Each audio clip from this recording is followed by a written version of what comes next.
Oke, selamat sehat kayak luar biasa. Ketemu lagi di channel YouTube Rinaya Desi. Hari ini saya seorang petani paneli, kebetulan juga saya menjemur paneli di Kota Singaraja. Nah, disinilah dibentuk kolaborasi kami dengan petani-petani nelayan juga yang ada di Kabupaten Buleleng. Ternyata Singaraja ini tidak terkenal dengan egaliter masyarakatnya, siap mereka merantau kemana-mana, tapi bentuk ketekunannya juga mampu membuat sebuah produk, yaitu produk pancing, teman-teman. Teman-teman nanti bisa lihat, akan saya zoom beberapa produk-produk pancing yang bisa dibuat oleh nelayan, petani nelayan yang juga sebagai ahli untuk membuat pancing.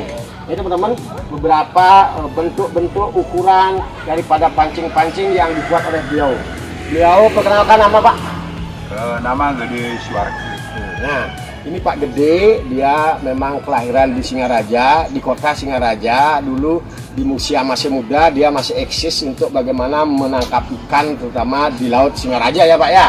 Di Singaraja, dari ketekunannya beliau untuk bagaimana melakukan teknik-teknik pancing dan lain sebagainya untuk menangkap ikan berbagai jenis jenis ikan yang ada di laut. Tadi beliau terinspirasi untuk membuat pancing. Nah, pancing ini juga bisa dari ikan kecil sampai ikan tuna besar.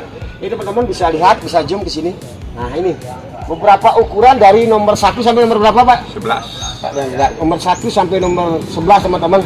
Ini teman-teman nanti kalau mau pesan bisa dihubungi nanti di WA saya.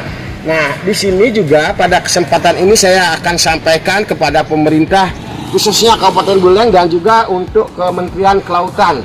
Di sini penting untuk pemberdayaan bagaimana skill-skill ini terus ada regenerasinya. Karena kita khawatir dengan begitu canggihnya teknologi, itu kita mendatangkan produk impor. Sedangkan di dalam negeri, petani nelayan kita juga mampu membuat alat yang tidak kalah dengan produk impor. Nah, karena produk-produk pancing yang beliau buat ini adalah stainless, teman-teman. Nah, produk stainless ini anti karat. Artinya kalau berbagai teman-teman yang misalnya melakukan kegiatan mancing di laut, itu biasanya kendalanya pancingnya itu cepat karatan, teman-teman. Nah, kalau ini bahannya memang dari stainless. Ini dibuat secara manual yang memang tentu kualitasnya jangan diragukan lagi. Nah, pada kesempatan ini juga saya sedikit akan wawancara dengan Pak D. Nah, Pak D, dari berbagai ukuran pancing ini, nah itu biasanya yang rata-rata kan ini dipakai oleh nelayan Singaraja Pak D ya? Ya, betul. Nah, ini apa kesan dan pesan Pak D ketika menekuni daripada penekun pembuatan pancing ini sehingga juga terinspirasi membuat beberapa pancing yang termasuk ada umpannya Pak D ya? Ya, karena ini pancing ada umpannya teman-teman. Ini kita tidak harus beli umpan, misalnya harus beli ikan untuk kita beli umpannya mungkin per kilo bisa habis, misalnya kalau harga 40.000 misalnya atau 20.000 kita habis sekali. Kalau ini umpannya tidak pernah habis teman-teman. Ini adalah hal yang sangat luar biasa diciptakan oleh Pak D dari Singaraja Bali. Ya, Pak D, kalau penjelasannya Pak D. Ini baik, terima kasih. Selamat pagi menjelang siang. Harapan kami semoga semuanya hidup selalu berbahagia, dan saya perkenalkan nama Gede Suwardi dan sudah melakoni dan pembuatan daripada alat nelayan tersebut dari 36 tahun yang lalu sudah kami buat dengan cara manual atau handmade. Alat nelayan ini jadi mempunyai kategori dari nomor 1 sampai nomor 11. Jadi dari nomor 1 sampai nomor 11. Jadi kalau umpamanya ada rekan-rekan yang menginginkan ini sebuah alat ini untuk penangkapan ikan di tengah ini, khusus untuk tuna ini, jadi tidak bisa di pinggir ini. Kalau pancingnya sih bisa saja, tapi alat yang seperti ikan ini harus mencari tuna di tengah lautan. Jadi untuk sementara semua alat-alat nelayan itu dibuat secara manual dan tidak menggunakan pengapian. Jadi artinya alat itu sangat awet ya Pak D. Awet ya untuk dipergunakan, dan terkecuali dia putus kemungkinan karena beban terlalu berat, bisa saja dia akan kembali mencari alat itu tersebut. Kalau tidak putus dia tidak akan, paling tidak hanya ganti cat saja. Jadi masih bisa dipergunakan untuk nelayan-nelayan di seluruh Indonesia kalau memang bisa dijangkau sebagai hasil dari produksi saya sendiri. Hanya sekian, terima kasih.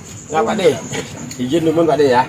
Nah Pak De, siapa tahu nanti dengan kita membuat video YouTube ini, nanti mungkin pemerintah kita terpanggil, mungkin kementerian pertanian, siapkah Pak De nanti berbagi ilmu tentang bagaimana ke depan menyiapkan generasi pembuatan pancing ini Pak De. Kan hidup ini kan tidak harus berbagi materi Pak De, ilmu pengetahuan juga. Betul. Tapi memang kita jangan pungkiri bahwa materi itu penting. Ketika ada sebuah keseimbangan dari ilmu dan kepada siapa kita berbagi, tentu pemerintah akan memberi kontribusi juga Pak De. Nah, artinya jasa kita akan diperhatikan karena memang kita tahu bersama keahlian masyarakat Indonesia terutama banyak yang diambil oleh luar negeri ketika negara kita tidak hadir.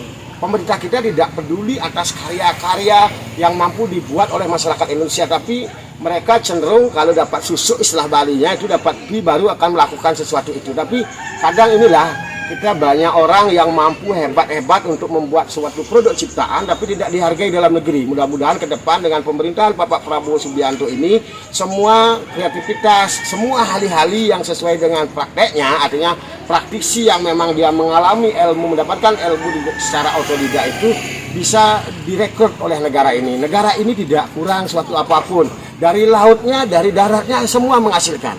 Negara kita akan kuat ketika kita mulai mengenali apa yang menjadi kelebihan negara kita. Tidak terkecuali dari profesi Pak De, misalnya menangkap ikan. Ikan kita disediakan oleh alam.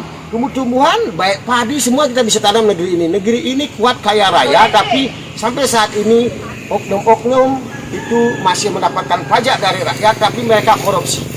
Mereka adalah orang beragama sebenarnya. Kita di Indonesia adalah orang-orang yang beragama, memiliki sebuah kepercayaan. Tapi disinilah mereka juga menodai agamanya sendiri dengan melakukan kegiatan-kegiatan korupsi. Mereka sudah dapat gaji yang besar, mereka lagi korupsi. Maunya mati, mau bawa uang dan lain sebagainya.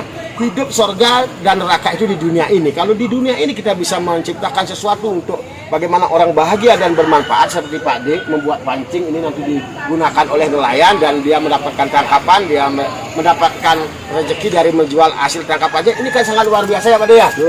Nah, maka daripada itu apabila nanti pemerintah ya mendengar channel YouTube Rinaya Desi ini, kolaborasi antara petani Paneli dengan petani nelayan yang ada di Kabupaten Buleleng, kita siap bantu para pemancing yang ada di negeri ini dari Sabang sampai Merauke, baik ribuan apapun kita siap. Nah, maka di sini juga ketika ini masih nanti jalan, kita bisa melakukan rekrut tenaga kerja, anak-anak muda kita tidak harus ke luar negeri, tapi bagaimana meningkatkan skill-skillnya dalam negeri, belajarlah kepada praktisinya, kepada Pak De. Ya, mungkin cukup begitu dulu untuk hari ini. Nanti teman-teman untuk pemesanan bisa ada di bawah video ini, akan tertera nomor HP saya dan saya bisa akan kontak ke Pak De nanti untuk pemesanannya. Nah, di sini tentu dari berbagai ukuran, dari berbagai merek pancing yang ada di sini, ini agak berbeda Pak De ya.